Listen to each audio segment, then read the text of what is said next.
పండ్లలో రారాజు మామిడి. ఈ రారాజుపై దాడి చేసే ఒక చిన్న శత్రువు ఉంది, అదే మామిడి పండు ఈగ. ఈ యొక్క చిన్న ఈగ రైతులకి 10 నుంచి 40% వరకు, కొన్ని సందర్భంలో 90% వరకు పంట నష్టాన్ని కలిగిస్తుంది.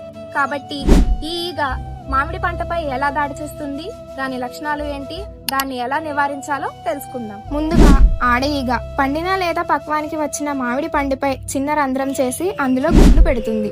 కొన్ని రోజుల్లో గుడ్లు పురుగులుగా మారి పండు గుజ్జును తింటాయి. దీంతో పండు లోపల నుంచే కుళ్ళిపోతుంది.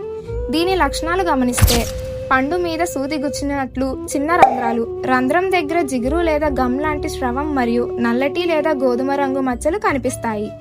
పండు ముందుగానే పక్వానికి వచ్చి చెట్టు నుండి రాలిపోతుంది. అంతేకాకుండా పండు కోసినప్పుడు లోపల తెల్లని పురుగులు కనిపిస్తాయి. దీని నివారణకు లింగాకర్షణ బుట్టలు అమర్చినప్పుడు మగ ఈగల్ని అరికట్టవచ్చు.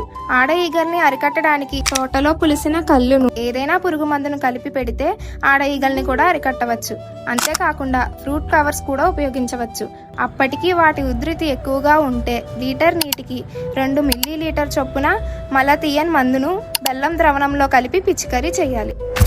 ఈగ చిన్నదే కానీ ప్రమాదం పెద్దది. ఈ యొక్క చిన్న ఈగ రైతు కష్టాన్ని వృధా చేయగలదు.